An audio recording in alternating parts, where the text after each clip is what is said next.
Olá, pessoal. Estamos aqui para dar continuidade, né, a mais um bloco de aula remota, assíncrona, né? Observando a imagem, você pode perceber, né, que é uma conexão remota, né? Porque não é uma interação, mas você recebe esse conteúdo na sua casa. E conforme o combinado, você assiste essa aula no horário da aula de história, certo? Então, até o retorno das aulas presenciais, que nós não temos a certeza de quando isso vai acontecer, nós vamos nos acostumando, né, com esse formato, né, de ministração das aulas. Mas que bom que nós temos às quartas-feiras, né, um momento para tirar dúvida e um momento de interação, que é o momento da aula síncrona, né? Ou seja, eu vou poder falar com vocês, vocês vão poder falar comigo, tirando dúvida. Então, eu já convido você a pegar seu livro, sua agenda, para que você possa estar fazendo anotações, né? Caso haja dúvida, que eu acredito que tenha, para que a gente possa conversar sobre o assunto na nossa próxima aula. Bom, o tema de hoje é o mundo medieval, né? Esse tema ele é um pouco extenso, então eu dividi ele em duas partes. Essa primeira parte, nós vamos estar discutindo as principais características do Império Bizantino e do Império Carolíngio, né? Enfim, de todo o território que compreendeu o Império Romano, né?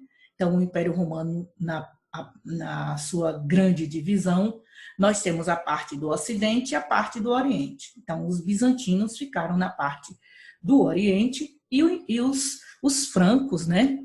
Que eles acabam criando lá a dinastia e depois o Império Carolíngio, ficou na parte do Ocidente, ok? Então, prosseguindo. Essa aula ela vai para os alunos do primeiro ano, né, ensino médio, do Colégio Oásis de Jacobina. O nosso conteúdo, como eu disse a vocês, está no capítulo 9, né? Você pega seu livro, O Mundo Medieval, parte 1, Impérios Bizantino e Carolíngio.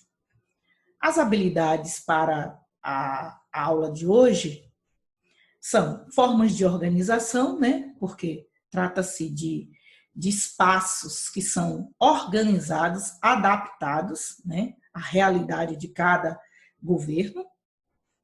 Movimentos sociais, por quê? Porque existe classes sociais e classes sociais têm interesses diferentes, divergentes. Pensamento político e ação do Estado, que é, na verdade, o motor, né, que movimenta essa engrenagem aí da formação desses espaços, né, político, econômico, social.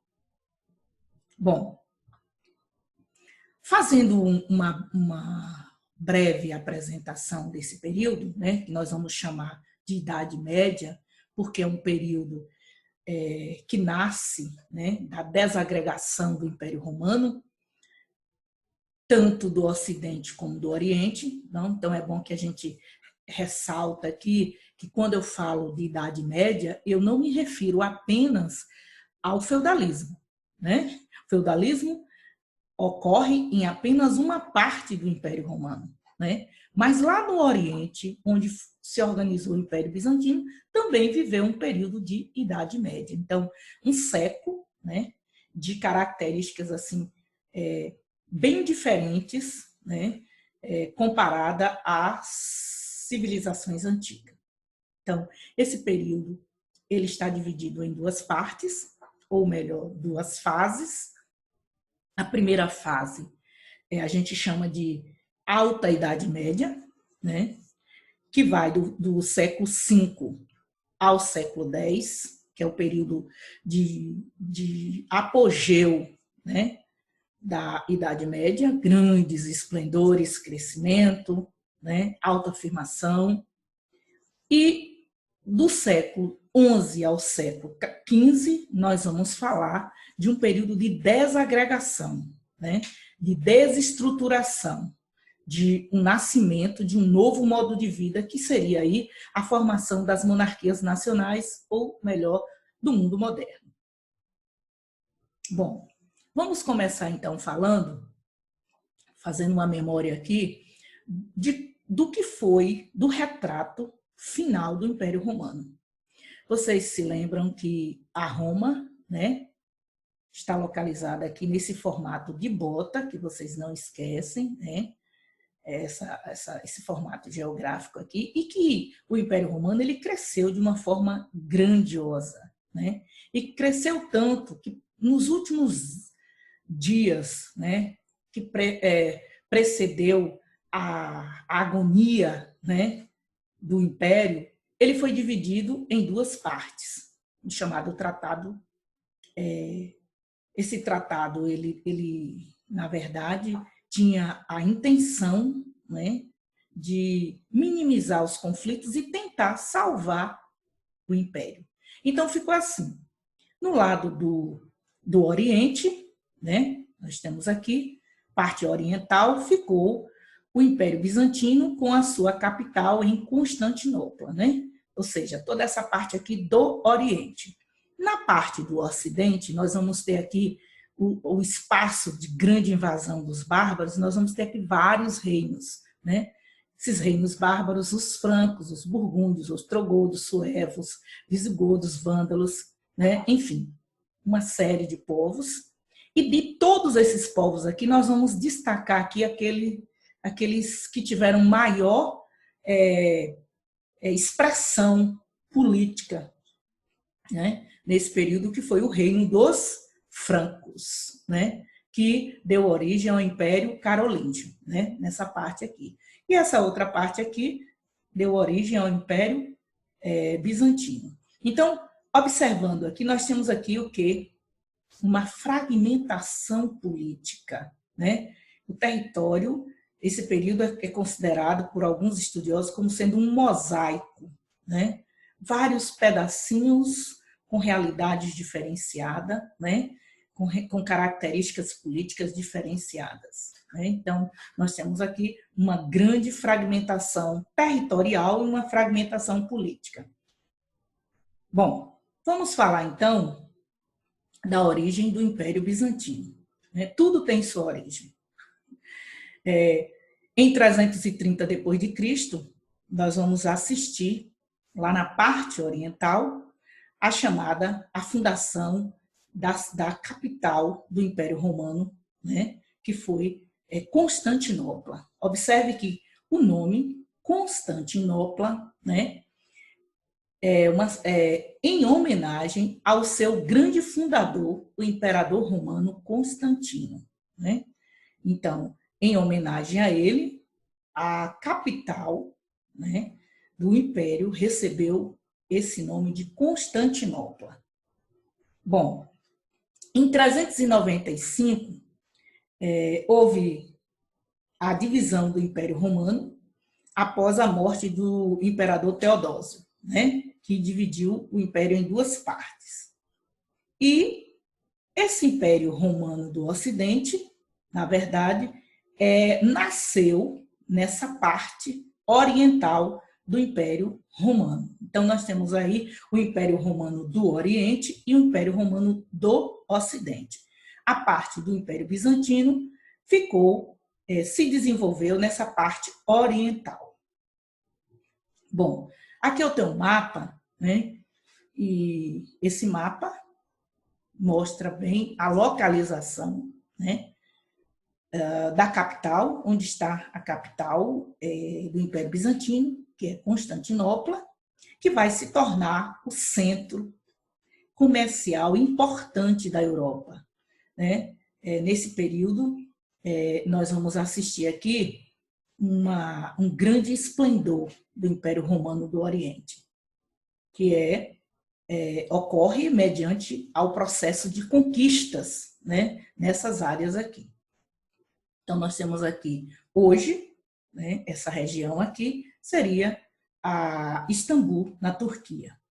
Bom, se esse império nasce, né, em parte dos territórios romanos, observe aqui que a cultura vai ser miscigenada. Nós temos aqui o resultado de um encontro de cultura clássica, né, que é a greco-romana. A religião, com certeza, vai ser cristã, né, porque nasceu dentro, essa região nasce dentro do Império Romano, e todo mundo sabe que o cristianismo surge no Império Romano, né, nasce aqui. Ele é gestado no Império Romano. E, claro, o idioma falado nessa região aqui é o grego, né? Então, nós temos aqui um resultado, né, dessa junção dessas duas grandes civilizações. Bom, vamos falar um pouco, então, de alguns aspectos que caracterizam esse império. Começando a falar da economia. Então, como principal atividade, aí nós temos a agricultura, baseada no processo de servidão, né, que é uma característica das civilizações antigas que vocês já estudaram.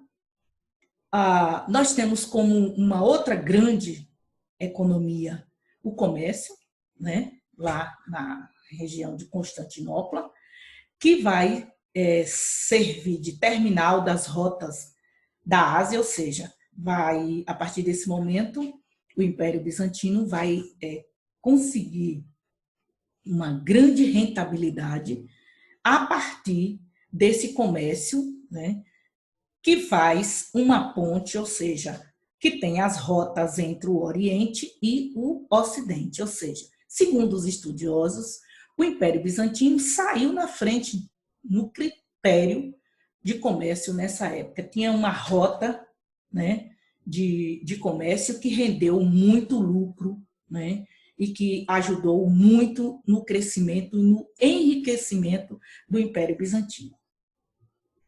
Bom, além da agricultura e do comércio, nós temos também as manufaturas, né? Ou seja, se a atividade comercial é uma atividade forte, então eles vão produzir, tanto vão produzir como vão revender, né? Então, algumas manufaturas aí nessa região. Bom, falando da sociedade, né? Nós temos aqui, eu uso sempre a pirâmide para poder mostrar a ocupação, né, de cada grupo desse, né, e a gente sabe que essa alocação aí, ela está relacionada à sua importância política e à sua importância econômica nesse período, né? Então, no topo da pirâmide, nós temos aí a aristocracia. A aristocracia é um conceito, é uma palavra bastante conhecida que a gente já estudou isso na civilização, principalmente na civilização grega, né? Os aristói, ou seja, pequeno grupo, né, de pessoas que tinha importâncias econômica, política, né? E essa importância ela estava baseada no critério de nascimento, né? De que família você nasceu, né? Qual é a sua linhagem para que você possa ocupar esse posto de importância dentro da sociedade. Então, nós temos aí, dentro desse bloco da aristocracia, nós temos o imperador, né? A nobreza, os manufatureiros, porque eram os grandes comerciantes, lembrando que o comércio é uma atividade de grande relevância aí, mercadores, que também está associado ao comércio, grandes proprietários rurais. Abaixo nós vamos ter os trabalhadores urbanos, né, que são comerciantes e artesãos.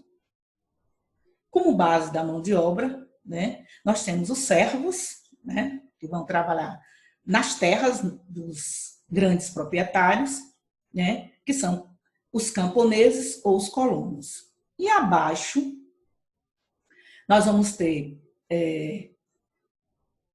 escravos domésticos, né? Então, assim, nós temos dentro dessa civilização uma hierarquia, né, de importância, ou seja, é uma sociedade hierarquizada, uma sociedade estamental, uma sociedade rigidamente organizada, né? Eu coloquei aqui altos comerciantes industriais para chamar atenção de novo, né, que nós temos uma atividade econômica de grande relevância, que é a atividade comercial. Então, quando a gente fala em economia, em indústria e comércio, a gente vai dar um destaque, né, assim, de importância para a atividade comercial. Isso não significa dizer que as demais atividades não têm a sua relevância, mas o comércio é uma atividade fortíssima. Portanto, eu destaquei aqui, né, atividade altos comerciantes industriais. Isso não significa dizer que eles estão aqui na base, não, pessoal. Eles estão no topo. Eu estou só fazendo uma chamada para que você entenda a importância que é a atividade comercial nessa civilização. Bom, politicamente falando, né, nós temos algumas características aqui extremamente importantes. Primeiro, o povoamento da Península Itálica, que vai acontecer em 527 a 565, isso é resultado de conquistas, né? Com essa série de conquistas, nós vamos ter aí o período de apogeu do Império Bizantino. O que significa isso? Apogeu significa dizer momento de crescimento, de esplendor. Depois nós temos aí reconquista de parte do antigo Império Romano do Ocidente.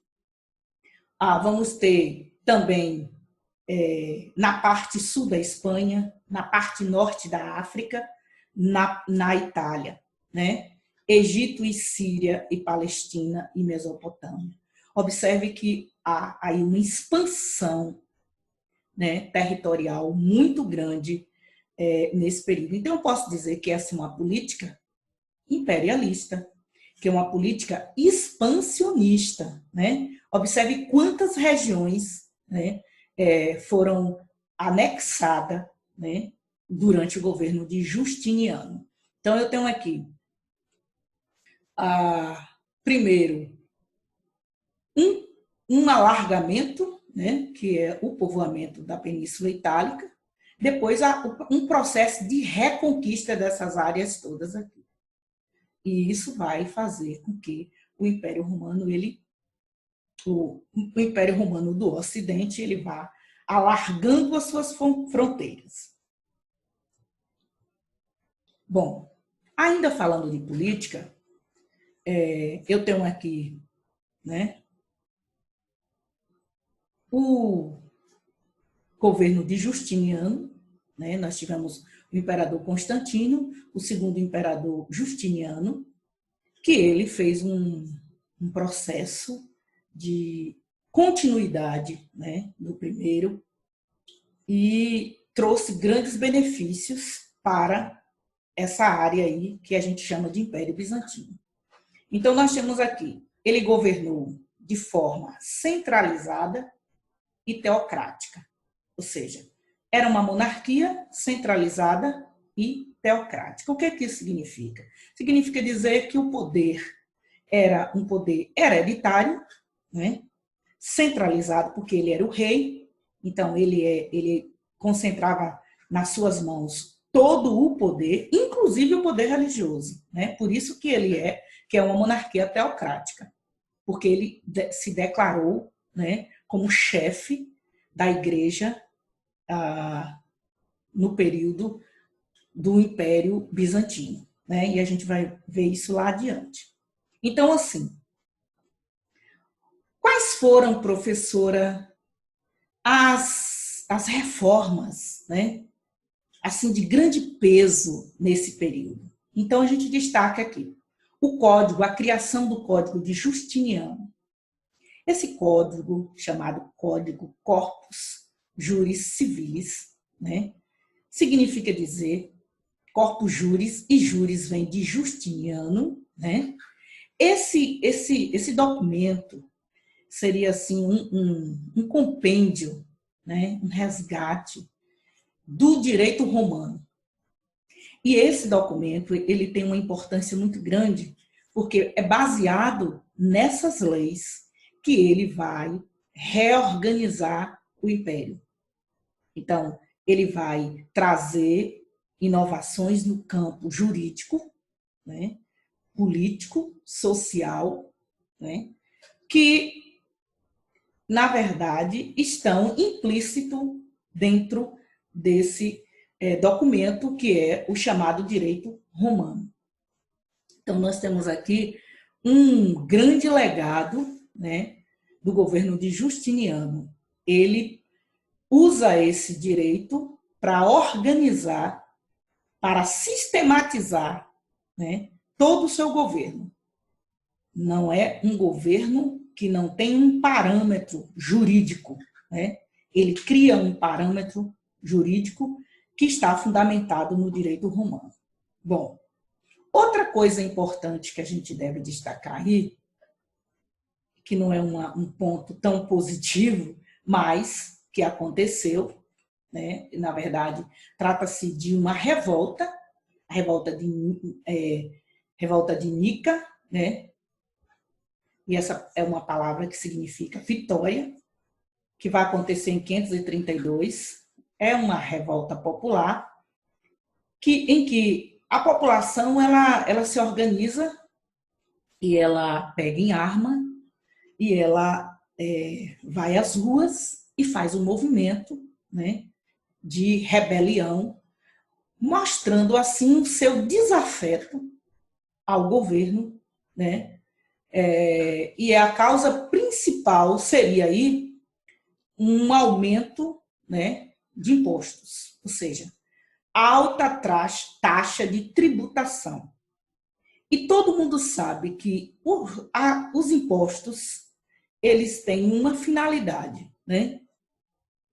O governo ele administra, mas quem banca, quem paga as contas é o povo, mediante ao pagamento de impostos. Então, assim, Justiniano ele tinha um débito muito grande, ou seja, uma despesa muito grande, porque o governo dele era um governo militarista, expansionista, e ele precisava bancar, né, essas conquistas, então despesas com militares, né, fronteiras, enfim, toda a burocracia do governo e a forma que os governos, ao longo da história, encontram para bancar essas despesas, na verdade, é a cobrança de impostos. E aí, como esse período houve um aumento considerável de impostos, dos impostos, então esse povo se organiza e vão às ruas, né? Pegam em armas contra o dirigismo estatal e também contra algumas regras, né, no campo da religiosidade. Então, isso aí faz com que o povo saia às ruas e gritava vitória, vitória, vitória. Né? Por isso recebeu o nome de Nica, que significa vitória.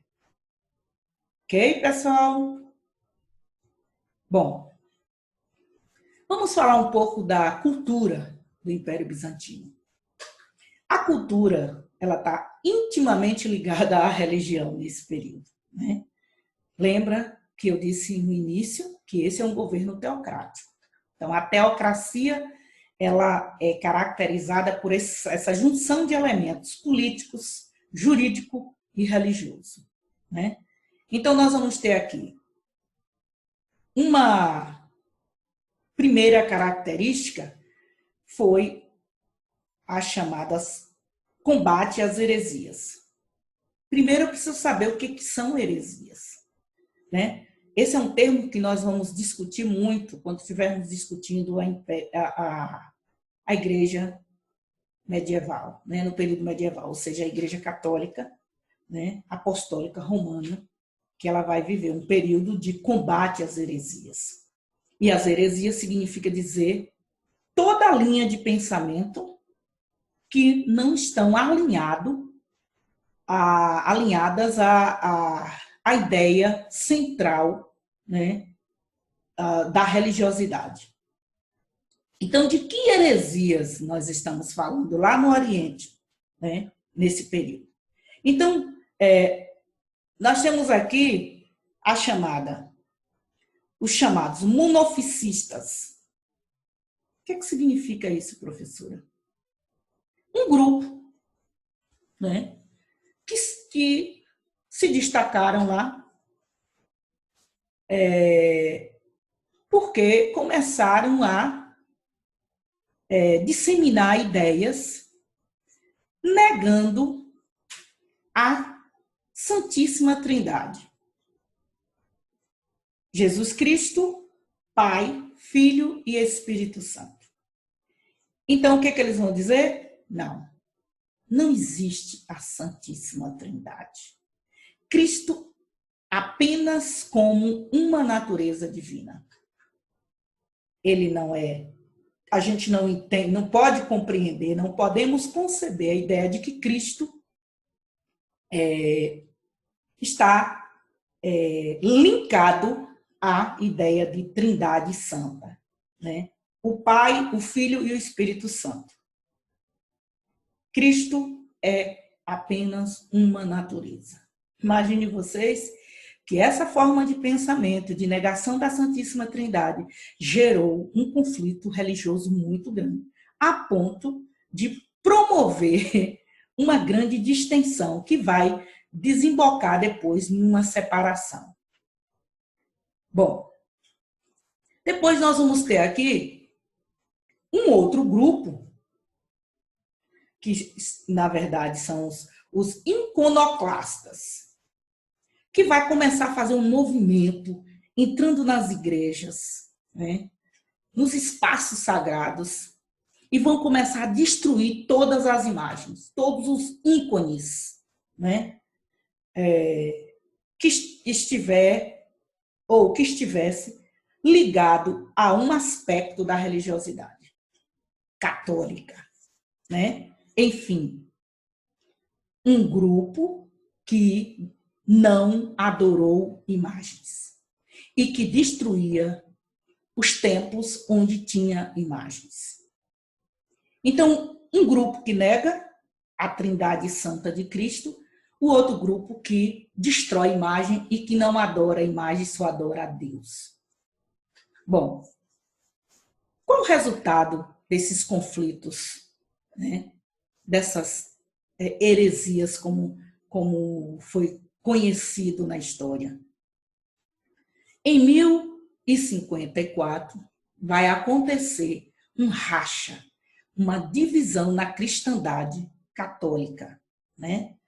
A priori, nós temos no Império Bizantino uma igreja católica apostólica romana, né?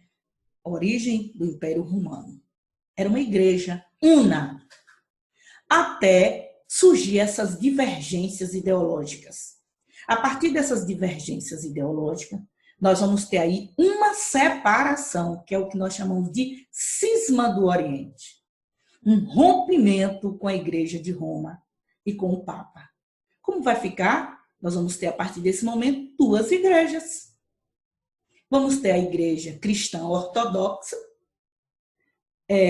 sediada em Constantinopla, e vamos ter uma Igreja Católica Apostólica Romana, liderada pelo Papa, né? E aí nós percebemos vários distanciamentos, né, dentro dessa visão da cristandade no Império Bizantino nesse período. Bom, é bom que a gente destaque aqui que nem no Império Bizantino, ou melhor, em Constantinopla, que é a capital, o Papa não tem autoridade, né? O Papa perde a sua autoridade. Quem vai dirigir a igreja nesse período é o próprio imperador. Por isso que nós vamos ter aí uma teocracia. Bom, Dentro dessa visão de religiosidade, nós temos aqui um grande legado, que foi a construção da Igreja de Santa Sofia, um estilo bizantino com uma majestade ou uma majestosidade enorme, né? Então, assim, no período de, como é que eu diria, de vida útil do Império Bizantino, essa igreja vai receber o nome de catedral. Com a invasão dos árabes, do chamado turcos otomanos, essa região, esse espaço recebe o nome de mesquita. Hoje, ela está em Istambul, na Turquia, e continua, né, esplêndida, né, com essa visibilidade toda, mas não mais uma catedral. Agora, uma mesquita. Por quê? Porque é controlada pelos árabes, muçulmanos. Bom, então nós temos aqui, para encerrar o Império Bizantino, alguns aspectos, ou melhor, alguns fatores que justificam o fim desse Império Bizantino. Foi uma região que demorou muito para ser ocupada, né? Ao contrário da parte do Ocidente, né? Que desagregou mais cedo, mesmo no pós-Império Romano, com os reinos bárbaros. Essa região do Império Bizantino, que ficou na parte do Oriente, ela teve uma vida útil bem mais extensa comparada à parte do Ocidente. Então, assim, houve muitas resistências, muitos embates de vetar a expansão muçulmana nesse período, né? Então, eles vão ter uma vida útil muito grande, mas, em um certo momento, eles não conseguiram, né, barrar a força expansionista dos árabes. Então, nós temos aqui decadência do Império Bizantino. Fatores.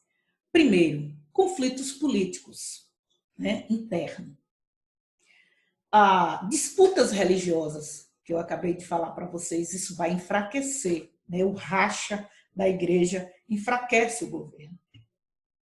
Caos econômico. Nós vamos ter vários relatos de corrupção dentro do império, que também desgasta, né, o governo, desgasta a relação do Estado com os seus súditos. A expansão islâmica, né, que foi a tomada de Constantinopla pelos turcos otomanos. Essa foi a tentativa final. Foi várias invasões, vários embates, até quando eles conseguiram invadir e tomar, né, Constantinopla, que era, nessa época, tinha uma fortificação muito grande, ou seja, era uma cidade fortificada com muralhas altamente resistentes, né? E ainda tinha um cerco marítimo, né, que protegia Constantinopla. Mas, mesmo assim, os embates foram desgastando o governo até que Constantinopla se rendeu ao ataque dos otomanos, ou seja, dos árabes, né? Então, somando isso, nós temos também a invasão eslava na região dos Balcãs. Então, fecha o cerco e em 1453, né? Ele vai durar de 395 a 1453, que é a data da tomada, ou melhor, da entrada triunfal dos árabes dentro de Constantinopla, vencendo todo o cerco militar, né, tanto terrestre como marítimo, nesse período. Bom, então nós temos aqui a crise e a queda do Império Bizantino. Eu tenho século 7 e 8, invasões de bárbaros, século 11 a 13, alvo das cruzadas, e 1453, conquista pelos turcos otomanos, que é o marco, né, histórico que delimita oficialmente o fim da Idade Média e o início da Idade Moderna, certo? Bom, vamos continuar o nosso tema falando do próximo império, que foi o Império Carolíngio e o Reino dos Francos, né? Então, essa figura aqui, né, muito emblemática, né, que expressa sua ostentação, muitas pedras preciosas, muito luxo, é Carlos Magno, né? O imperador que teve o maior destaque nessa região. E ele é considerado, né, por muitos como sendo o pai da Europa, ou seja, essa parte toda onde desenvolveu o feudalismo, que a gente vai estudar na próxima aula, por feudalismo, né? Então, por enquanto, nós estamos estudando o que restou do Império Romano. Então, já vimos que o que restou do Império Romano no Ocidente, ou melhor, no Oriente, foi o Império Bizantino. No Ocidente, nós vamos falar do Império Carolíngio, ok? Então, vamos lá. Vamos começar falando desse mapa, né? Nós temos aqui, na parte do Ocidente, os reinos dos francos, né? A conquista de Carlos Magno, os marcos das fronteiras e o mundo islâmico, certo? Observando aqui, nessa região aqui do Império Bizantino, ou melhor, do Império Carolíngio, nós temos vários reinos aqui, ó, pessoal. Todos eles aqui são espaços ocupados pelos bárbaros, né? Que é aquele conjunto de povos, né, que viveram fora das fronteiras do Império Romano. Aqui nós temos a parte do Império Bizantino com sede na capital de Constantinopla. Mas o nosso foco agora é aqui no Império Carolíngio. A pergunta é, como é que estava organizado esse espaço aqui? Né? Porque são reinos independentes, fragmentados territorialmente. Sim, de todos esses povos aqui, nós vamos destacar os francos. Eles conseguiram, né, ocupar esse território e unificar esses espaços aqui, controlando politicamente e economicamente toda essa região, certo? Então, vamos lá. Primeiro, qual a origem, né, do Império Carolíngio? Nós temos aqui, tudo começa por esse povo aqui, os francos, né? E começa, claro, com certeza, pela onda de invasões germânicas no Império Romano, né? Após a ocupação dos povos germânicos, surge aí uma figura lendária, né? Um rei lendário, que foi o Meroveu, né? Figura mítica que teria se aliado aos romanos no combate aos hunos, passando a tutela de Roma, ou seja, passando a conviver com os romanos, né? Então, é justamente nessa região aí que nós vamos assistir o nascimento do Império Carolíngio. Então, localização. Onde está localizada essa região? Então, Vale do Rio Reno, atual França, na fronteira com a Alemanha. É o território que nós vamos estar aqui estudando nesse momento. Bom, na verdade, nós temos aqui, para organizar didaticamente o nosso entendimento dessa região, nós vamos estar estudando duas dinastias. A dinastia Merovingia foi o primeiro fundador, né, dessa região, unificou o território, né, tornando-se uma unidade territorial. E depois nós temos a dinastia Carolíngia, né? Então, vamos falar um pouco sobre a dinastia Merovingia. Primeiro eu quero dizer para vocês que dinastia significa dizer é um grupo de pessoas da mesma família que na verdade, governa de forma hereditária, né? Então, passa para o pai, para o filho, para os netos e para os parentes mais próximos. Então, pai, filho, netos. Essa é a ligação que nós temos aqui, né? Uma continuidade das dinastias governando esse território. Então, olha só, durante a dinastia merovingia, ocorre um processo de descentralização política, pois as terras eram doadas à nobreza em troca de apoio político. Então, nesse primeiro momento, nós não temos um governo centralizado. Nós temos reinos separados, descentralizados, que estabelecem uma aliança, uma troca, né? Eu lhe dou terra e você me dá apoio político, né? Assim, ocorre uma diminuição do poder do rei, né? Essa fase vai ficar conhecida na história como chamada reis indolentes. Por quê? Porque o poder não é centralizado, é um poder descentralizado.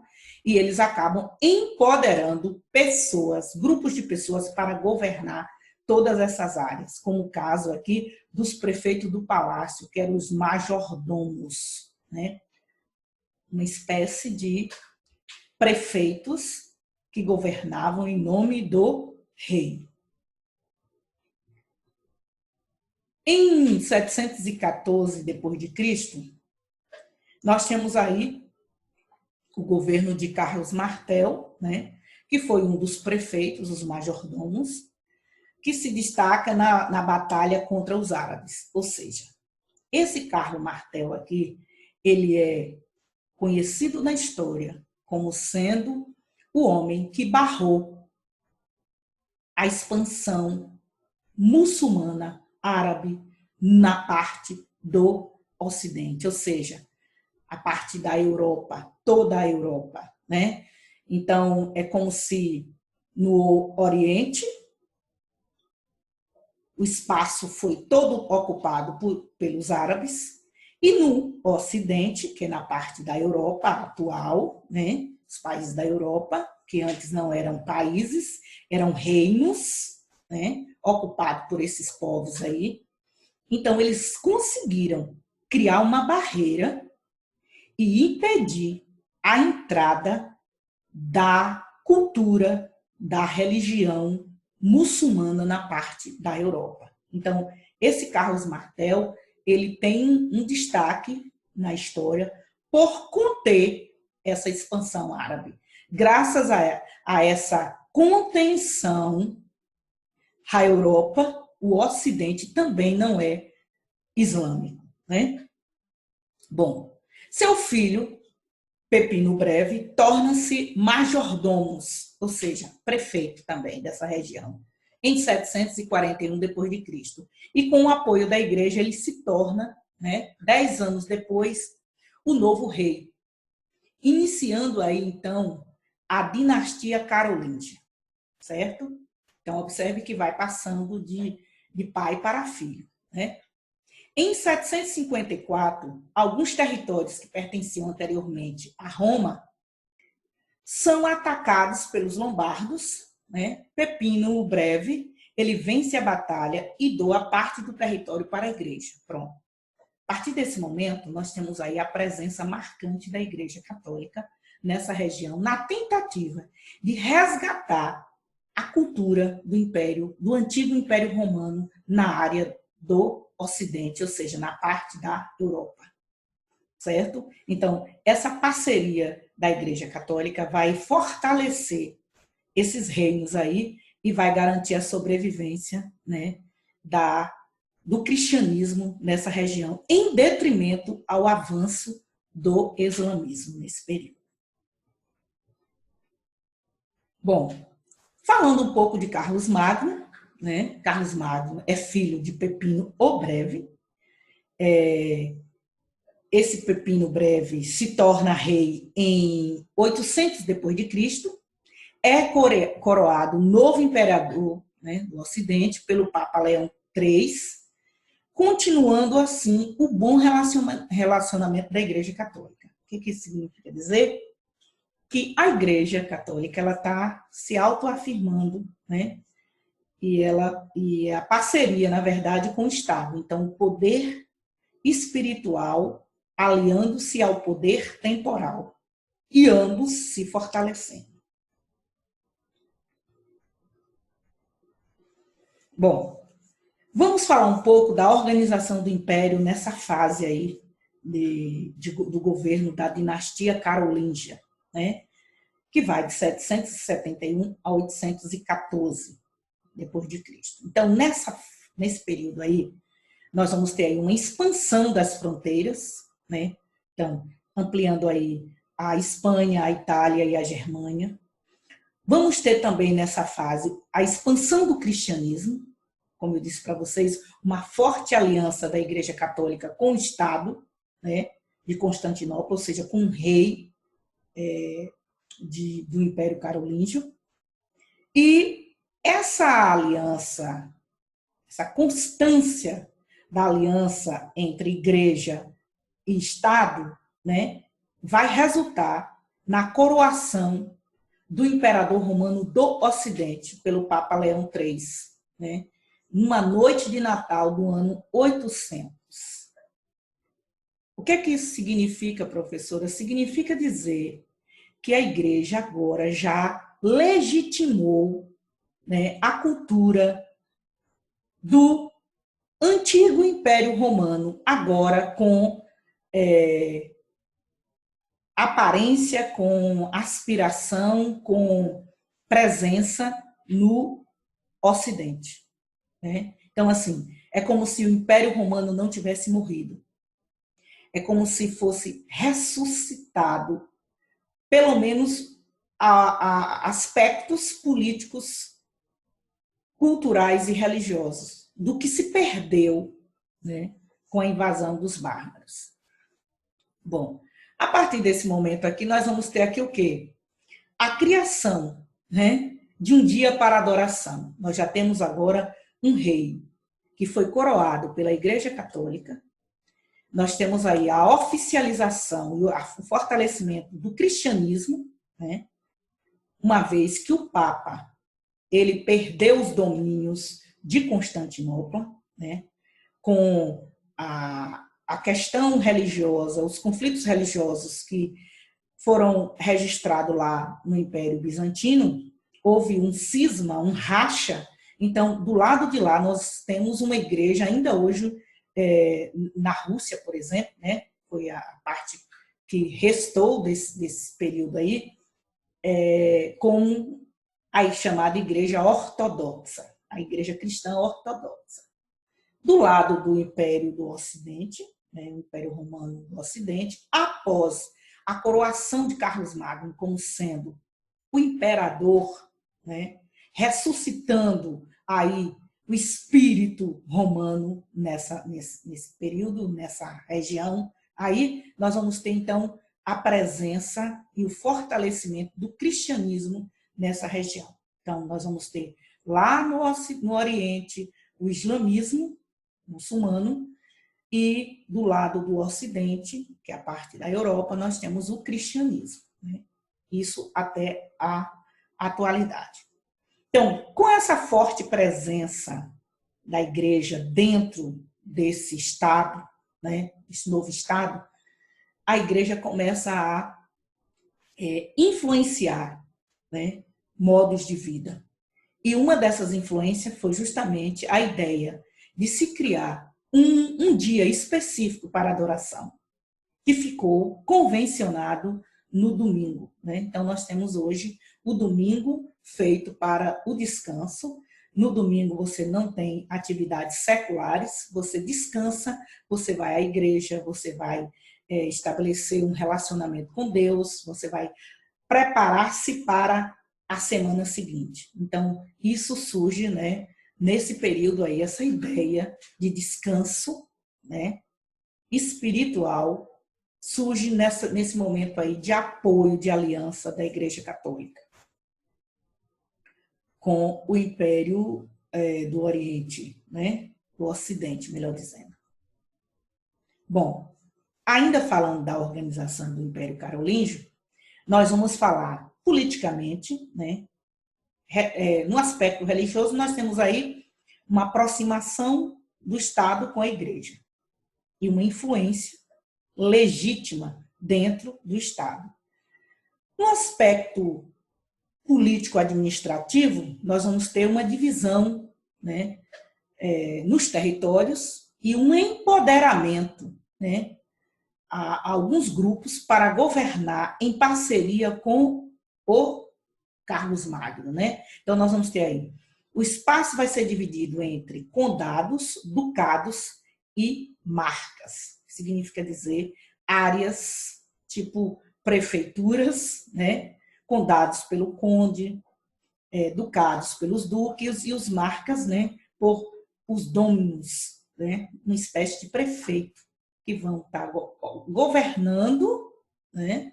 E, de certa forma, mantendo uma comunicação direta com o imperador. Então, dividir para melhor governar, essa é a ideia. E temos também os chamados missi, domicini, que são inspetores reais, que vão estar visitando essas regiões, né? E vão, tipo assim, ser uma ponte, um meio de comunicação entre o rei e os dirigentes dessas regiões, mantendo uma comunicação, uma aliança, né, trocando informações e também estabelecendo uma relação de autoajuda, né? Afinal, a área era uma área muito grande, geograficamente falando, então eles precisavam, o rei precisava ter um certo controle, né? E como sozinho ele não dava conta, então ele resolve dividir o espaço geográfico em áreas e delegar funções, poderes, outorgando direitos de governância para esses grupos, né? Mantendo com isso um certo controle. E, além do mais, a presença desse representante real que visitava essas regiões e mantinha uma comunicação direta com o imperador. Bom, dentro ainda do pacote da organização, nós vamos pegar agora um aspecto mais voltado para a cultura, né? Essa mudança cultural, ela vai receber o nome de Renascimento Carolíngio. O que acontece nessa fase?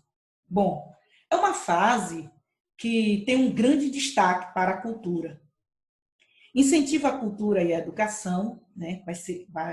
O governo vai criar escolas, universidades, né? Vai trazer professores, mestres, né? de outras regiões para instruir o povo, né? Ou seja, quebrando o ciclo, né? do que a gente vai chamar de barbária, né? Uma vez que eles são oriundos dos bárbaros, né? Uma cultura bárbara, mas ele inova, ele traz o conhecimento para dentro do seu reino. Ele abre escolas, mosteiros, né? Dentro dos mosteiros, nós vamos ter um espaço muito forte de transcrição de dados, que é chamado os monges copistas, né? Que é o momento em que toda aquela filosofia, toda aquela cultura clássica, né, do Império, da civilização grega, do Império Romano, ela, para não ficar perdida no tempo, então nós vamos ter dentro dos mosteiros os chamados monges copistas, que vão estar copiando aquelas artes, aquela cultura, aquele conhecimento, de forma que venha garantir, né, a permanência há séculos e séculos de uma história, de uma cultura, de uma civilização de peso e que influenciou, né, toda a formação dos estados modernos. Então, nós temos aí a chamada valorização da cultura clássica, né? Principalmente a preservação da língua, né? Que é o latim. Outra coisa também que eu quero destacar aqui. Lá no lado do Oriente, a língua que foi preservada lá foi o grego, né? Parte oriental do Império Bizantino. Na parte ocidental, a preservação da língua é o latim, né? Então, observe a presença marcante da Igreja Católica Apostólica Romana nessas regiões aí. Bom, falando um pouco da decadência do Império Carolíngio, né? Então, assim, nós temos aqui alguns aspectos que marcaram, né, o fim do Império Carolíngio para dar lugar aos feudos, né? Que é o nosso próximo tema. Então, nós temos aqui Luís o Piedoso, isso 814 a 840, que vai ser o sucessor de Carlos Magno, né? Ele, na verdade, trata-se de uma monarquia hereditária, né? Então, ele é o filho de Carlos Magno. Ele vai ocupar esse espaço, né? Carlos Magno vem a falecer e aí ele assume a direção do império. Só que ele, historicamente, ele fez um governo fraco, né? E isso abriu espaço para invasões dos normandos e dos mágeres, ou seja, tudo dentro do pacote dos bárbaros germânicos. Houve uma disputa, né, muito grande dentro do reino, né, a disputa pelo trono, disputa pelo espaço, né, de governo. E nessa fragilidade, o reino foi dividido, na verdade, entre os netos de Carlos Magno, ou seja, dos filhos de Luís o Piedoso. Então, nós temos aqui uma divisão, no chamado Tratado de Verdun, e essa parte do Império do Ocidente ela vai estar dividida em 3 partes. E essas partes elas não vão sobreviverem a essa onda de invasões e esse império ele vai sendo minado e por conta dessas invasões e da falta da segurança na cidade, nós vamos assistir aí o chamado processo de ruralização, né? Ou seja, uma saída em massa das cidades para o campo. Então, nós temos aqui esse mapa, como você pode ver aqui, 3 partes, esses rapazes aqui são netos de Carlos Magno, né? E com a morte de Carlos Magno e, consequentemente, a morte do seu filho, esse império vai ser dividido entre os herdeiros, né? Que, olha o nome deles, Carlos, o Calvo, vai ficar com a região onde hoje é a França. Luís o Germânico, com a parte da França Oriental. E Lotário vai ficar com o norte da Itália, que é o centro. Tá vendo? Quase que ocupando aqui a parte, né, do Império Romano. E essa região aqui, que antes eram, como é que eu diria, fragmentadas territorialmente, mas com o governo dessas 2 dinastias, a Merovingia e a Carolíngia, houve uma unificação do território e agora uma redivisão após a morte de Carlos Magno, em que seu filho não consegue administrar, ele vem a falecer e aí os netos de Carlos Magno ocupam essas regiões, mas eles também não conseguem vetar a onda de invasões e aí essa região toda aqui vai se desenvolver os grandes feudos, né? Nosso próximo assunto.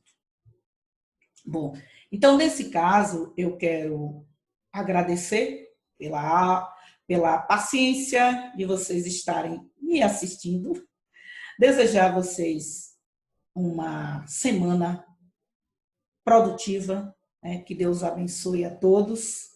E encerrando, então, essa aula, e até a próxima, que nós vamos dar continuidade. O nosso próximo tema vai ser feudalismo, ok? Um grande abraço para todos.